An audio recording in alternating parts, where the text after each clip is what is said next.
I was incarcerated at Fort Dix in New Jersey from 2008 to 2010. And after a long journey where I always had God in my life, but unfortunately I had made myself the king and not him. And at the result of that long journey, I found myself in prison. And I had 3 teenage boys. This was at a time in 2008 when we're in the midst of a financial crisis, and I found myself, they would let us walk around at night.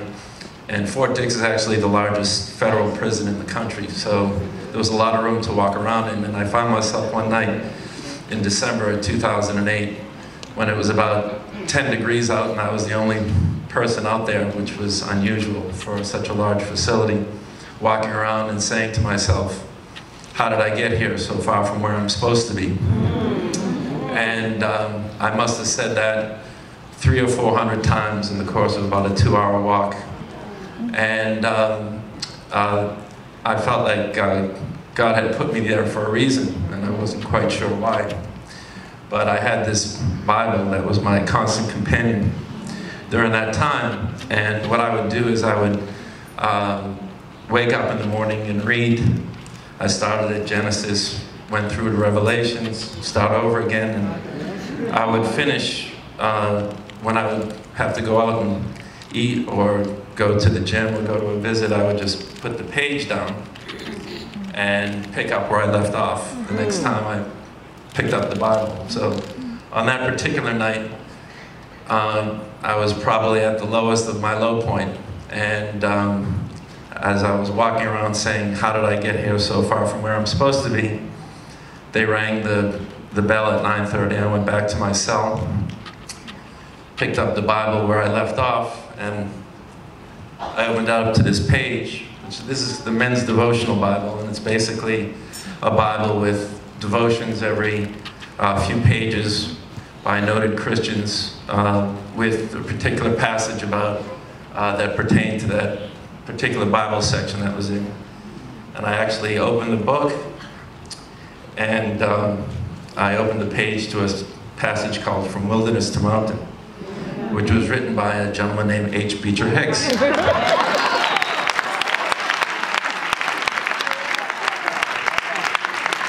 And I started reading it, and it said, life is always composed of those experiences and encounters which provide both challenges to men's character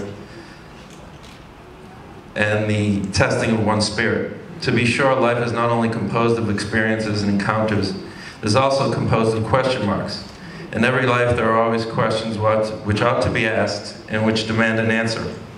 The first question of life is always, who am I? And the second question is like unto it, what am I living for? However, when one's life has been lived to a level of maturity, when one's experience and encounters have led to some ups and downs, some joys and some sadness, there is yet another question that every man must ask. How did I get here? So far from where I'm supposed to be.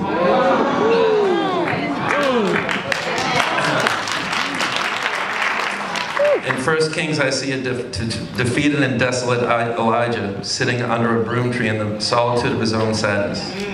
I see an Elijah who had come to the point where he had to ask life's most difficult question. How did I get here so far from where I'm supposed to be? I might as well tell you there are only 3 kinds of people in the world. Those who are in the wilderness, those who have just come out of the wilderness, and those who are headed into the wilderness. In the midst of that wilderness experience, God sent his angel to feed Elijah. You don't have enough food. You don't have enough for your journey. What journey? I'm through. I'm all washed up. You're not through yet, Elijah. I'm going to send you from where you are to where I want you to be. I'm going to send you from the molehill to the mountain. I'm going to send you from the wilderness to the mountain. In the wilderness there is weakness, but on the mountain there is strength. In the wilderness there is loneliness, but on the mountain there is companionship. In the wilderness there is despair, but on the mountain there is hope. And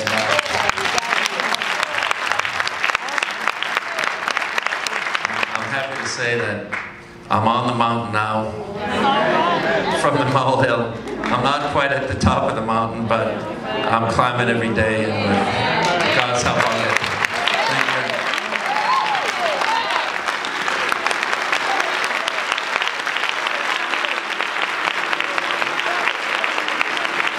Oh, come on, somebody else praise God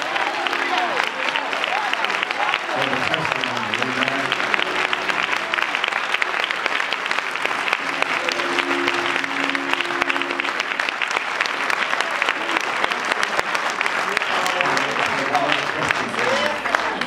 What is your original religion?